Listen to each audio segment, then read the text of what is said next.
সফলতার সিলমোহর দিয়ে স্কালোনি বুনেছিলেন টানা বিশ্বকাপ জয়ের স্বপ্ন।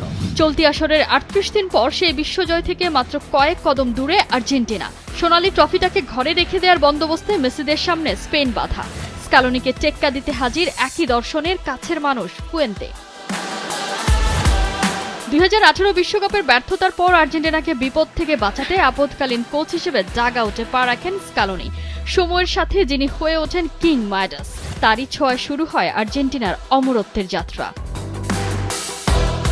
স্কালোনির অধীনে আর্জেন্টিনা এখনো পর্যন্ত জিতে নিয়েছে টানা ৪টি মেজর শিরোপা। ২০২১ সালে কোপা আমেরিকা, ২০২২-এ ফিনালিসিমা। অতঃপর ৩৬ বছরের খরা কাটিয়ে ঘরে আসে ৩ নম্বর বিশ্বকাপ ট্রফিটা। বিশ্বজয়ের পরও জারি থাকে স্কালোনির লড়াই। ২০২৪-এ দলটা জিতে নেয় টানা দ্বিতীয় Copa America. Presenting Walton Crystal Series. Switch to premium. Switch to Crystal.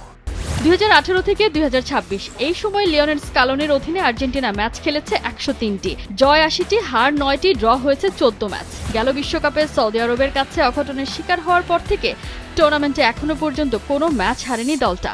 জেতাকে অভ্যেসে পরিণত করা সে স্কালোনির মূল লক্ষ্য এখন শুধুই ট্রফি। আমার পুরো মনোযোগ শুধু জয়ের দিকেই, এর বাইরে আমি কিছু ভাবছি না। এই সাফল্য শুধু একজনের নয়, পুরো দলের। অনেক বছর ধরে আমরা এমন কিছু গড়ে তুলেছি যা বলে বোঝানো যাবে না। এদিকে ২০১৩ সাল থেকে স্পেনের বয়সভিত্তিক দলকে সামলানো ফুয়েন্তে ২০২২ বিশ্বকাপে নিজেদের বিদায়ের পরই পেয়ে যান জাতীয় দলের দায়িত্ব। যোগ দেওয়ার পরের বছর থেকে সাফল্যের শুরু। ২০২৩-এ স্পেন জেতে উয়েফা নেশনস লিগ, পরের বছর ইউরোর চ্যাম্পিয়নও হয় তারা। এখনো পর্যন্ত তার অধীনে স্পেন ম্যাচ খেলেছে ৪৮টি, জয় ৩৮টি, হার মাত্র ৩টি, ড্র হয়েছে ৭ ম্যাচ। এবারের বিশ্বকাপে স্পেন এখনো পর্যন্ত অপরাজিত।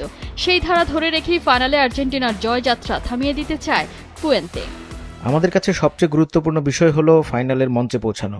আমাদের শক্তি আর সামর্থ্যকে কাজে লাগিয়ে সেই মুহূর্তটাকে উপভোগ করতে চাই। আমাদের প্রতিপক্ষ যারা সত্যিই ভীষণ শক্তিশালী, তাদের দমিয়ে রেখে নিজেদের সেরাটা দিতে চাই।